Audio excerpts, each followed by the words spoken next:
चलिए, तो आज हम पढ़ने वाले हैं उपचारात्मक शिक्षण, जिसको इंग्लिश में रेमेडियल टीचिंग बोलते हैं। ठीक है, तो पहले हम लोग इसका मुख्य बिंदु देखते हैं। देखिए, सबसे पहले है परिभाषा और उद्देश्य। तो परिभाषा क्या है? यह एक विशेष प्रकार का शिक्षण है जो उन छात्रों के लिए आयोजित किया जाता है जो सामान्य शिक्षण में पिछड़ जाते हैं या किसी विशिष्ट समय में अपेक्षित स्तर से नीचे हो जाते हैं। मतलब उपचारात्मक शिक्षण किसको दिया जाता है? जो कमज़ोर बच्चे होते हैं उनको दिया जाता है। उद्देश्य क्या है? सीखने के अंतराल को समाप्त करना और छात्रों को उनके सहपाठियों के शैक्षणिक स्तर तक लाना। मान के चलिए, जैसे कभी क्या होता है, कोई बच्चा जो है 1 महीना अपसेंट हो जाता है, तो जो सामान्य बच्चे हैं उससे आगे निकल जा रहे थे, लेकिन जो बच्चा है जो अपसेंट हो गया है वो पिछड़ जाता है। तो पिछड़े बच्चों को क्या करने के लिए, आगे निकालने के लिए हम लोग क्या करते हैं, उसको उपचारात्मक शिक्षण देते हैं। फोकस है यह नए पाठ्यक्रम को आगे बढ़ाने के बजाय बुनियादी कौशलों को मजबूत करने पर केंद्रित होता है। मतलब जो भी अब आपका LSRW होता है उस पर फोकस करता है। अब देखिए, चरण क्या है इसका। तो सबसे पहला इसमें नैदानिक परीक्षण करते हैं हम लोग, डायग्नोस्टिक टेस्ट करते हैं। सबसे पहले यह पता लगाया जाता है कि छात्र कहाँ और क्यों गलती कर रहे हैं। यह कठिनाई के मूल कारण की पहचान करता है। उसके बाद देखते हैं, चलिए दूसरा है आपका उपचारात्मक योजना, रिमेडियल प्लान बनाते हैं कि नैदानिक परिणामों के आधार पर छात्र या छोटे समूह के व्यक्तिगत और लक्षित शिक्षण योजना बनाई जाएंगी। तो जैसे हम लोगों को पता चल गया कि कोई जो बच्चा है वो कमज़ोर है, अब हम लोग को ये पता लगाना है कि कमज़ोर किस में है, किस चीज़ में है। उसके बाद हम क्या करेंगे, उसका जो कमजोरी है उसको दूर करने के लिए प्लान बनाएंगे। और प्लान बनाने के लिए विभिन्न शिक्षण विधियां प्रयोग करना है। तो उसको वो किस में आएगा? उपचार में, इंटरवेंशन में। योजना के अनुसार विशेष शिक्षण विधियों का उपयोग करके निर्देश दिया जाता है। उसके बाद अंत में क्या करना है? मूल्यांकन। यह जांचना कि छात्र ने कठिनाई वाले क्षेत्र में अपेक्षित निपुणता प्राप्त की है या नहीं, है ना, कि जो आपकी जो कमजोरी है वो दूर हुई है या नहीं। उसके लिए आपको क्या करना पड़ेगा? मूल्यांकन करना पड़ेगा। तो देखिए, इसके चरण क्या है? नैदानिक परीक्षण करेंगे, फिर उपचारात्मक योजना बनाएंगे, फिर उपचार करेंगे, फिर अंत में क्या होगा? मूल्यांकन। चलिए, अब इसकी कुछ प्रमुख विशेषताएं देख लेते हैं। सबसे पहले लक्षित है। यह केवल उन्हीं कमजोर क्षेत्रों पर केंद्रित होता है जिनकी पहचान निदान में हुई है। मतलब जिनका हम पहचान कर सकते हैं, जिसको डायग्नोस कर सकते हैं, उसी का ही क्या करेंगे हम लोग? उपचार कर सकते हैं। इसके बाद यह छात्र की गति और सीखने की शैली के अनुकूल होती है, ना कि पूरे कक्षा समूह के लिए निर्धारित होती है ना। तो जो छात्र होता है उसी के अनुकूल ये क्या होता है? तैयार किया जाता है। प्रभावी परिणाम के लिए शिक्षण छोटे समूह या व्यक्तिगत रूप से दिया जाता है ना। तो जैसे हो सकता है कि 2-4 छात्र हों तो उनका ग्रुप बना लेंगे, या हो सकता है कि बच्चा अकेला हो तो आपको अकेले क्या करना है? उसको उपचार करना है उसका। सीखने को प्रभावी करने के लिए दृश्य, श्रव्य, गतिज विधियों का उपयोग किया जाता है। इसके बाद है छात्र के आत्मविश्वास और प्रेरणा को बढ़ाने के लिए हर छोटी सफलता पर सकारात्मक प्रतिक्रिया दी जाती है। ठीक है, आप जानते हैं कि मोटिवेशन जो होता है वो अधिगम में बहुत महत्वपूर्ण होता है ना। यदि हम उसको मोटिवेट नहीं करेंगे कि हाँ तुम अच्छा कर सकते हो, तुम अच्छा कर रहे हो, तो बच्चा कैसे सीखने की ओर आगे बढ़ेगा।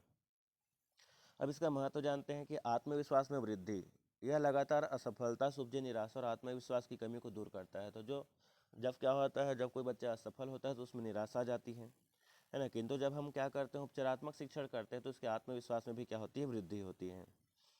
यह छात्र को पाठ्यक्रम में लगातार पिछड़ने और अंततः स्कूल छोड़ने से रोकता है ना। मान के चलो कोई बच्चा है 1 महीना 2 महीना एबसेंट हो गया स्कूल से, है ना। वो जो भी जो टेस्ट रिकॉर्ड है उसका ख़राब आ रहा है, तो अंत में क्या सोचता है कि नहीं, चलो अब मैं स्कूल छोड़ देता हूँ, है ना। तो उसको भी ये रोकता है।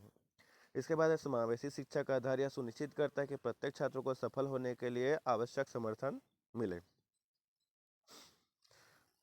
चलिए, अब उसके लिए कुछ महत्वपूर्ण पहलू देख लेते हैं कि उपचारात्मक शिक्षण का सबसे महत्वपूर्ण पहलू इसका नैदानिक, व्यक्तिगत और लक्षित स्वभाव है ना। क्योंकि हम लोग क्या करते हैं, इसमें बच्चे की कमजोरियों को निदान करते हैं। उसके बाद ये व्यक्तिगत होता है, एक व्यक्ति विशेष को दिया जाता है, और लक्षित होता है। लक्षित मतलब कोई एक लक्ष्य लिया जाता है कि हमको इस कमजोरी को क्या करना है, उसका दूर करना है। यह छात्रों को शैक्षणिक रूप से पिछड़ेपन से रोकने के लिए एक अनिवार्य हस्तक्षेप है। अब देखिए, सबसे पहला यह नैदानिक और लक्षित होता है, केवल दोहराना नहीं।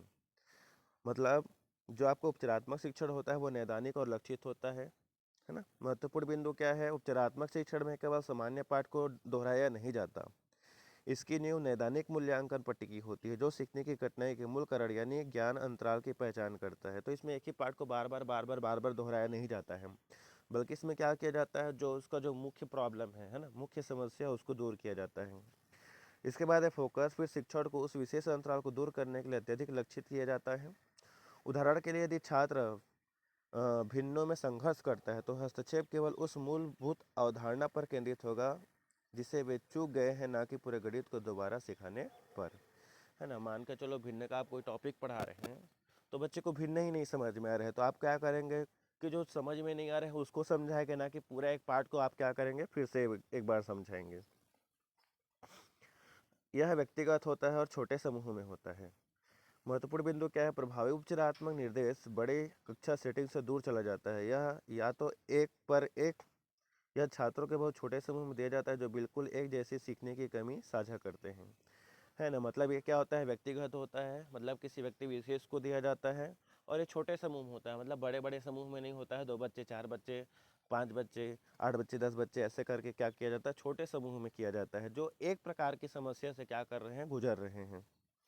लाभ क्या है? यह वातावरण शिक्षक को गति को अनुकूलित करने, तत्काल और विशिष्ट प्रतिक्रिया देने और व्यक्ति की अधिगम शैली के अनुरूप शिक्षण विधियों को तैयार करने की अनुमति देता है। इसका लक्ष्य कमी को पूरा करना है, ना कि केवल बेहतर ग्रेड, है ना। कहने का मतलब है कि इसमें हम लोग बच्चे को अच्छा ग्रेड मिल जाए या अच्छा वो परिणाम प्राप्त कर ले, इस पर नहीं फोकस करते। हम इस पर फोकस करते हैं कि बच्चे की जो कमजोरी है वो दूर हो जाए, है ना। बच्चे की जो कमजोरी है वो दूर हो जाए, उस पर हम लोग इसमें ध्यान देते हैं। प्राथमिक उद्देश्य छात्रों को आवश्यक मूलभूत कौशलों से लैस करना है ताकि वे सामान्य पाठ्यक्रम में सफल हो सके और अंततः स्वतंत्र रूप से सीख सके। परिणाम है यह संचयी विफलता को रोकने के लिए एक हस्तक्षेप है। यह सुनिश्चित करता है कि छात्र अपने साथियों से मिलान कर सके और भविष्य के पाठों के साथ तालमेल बिठा सके। इसके बाद चौथा क्या है? निपुणता और कौशल निर्माण पर केंद्रित।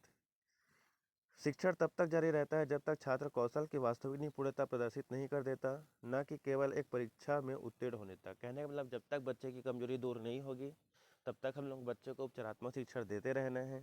और ऐसा नहीं है कि मान के चलो बच्चा का 90% आ गया, अब आप समझ गए कि नहीं अब वो तो उसकी कमजोरी दूर हो गई होगी, 90% आ गया है, तो ऐसा कुछ नहीं होता इसमें। यह अक्सर बहुसंवेदी विधियों, दृश्य, श्रवण, गतिज और गहन समझ और कौशल के हस्तांतरण को सुनिश्चित करने के लिए भिन्नता के साथ पुनरावृत्ति के उच्च स्तर का उपयोग करता है। यह भावात्मक और सामाजिक विकास के लिए महत्वपूर्ण है।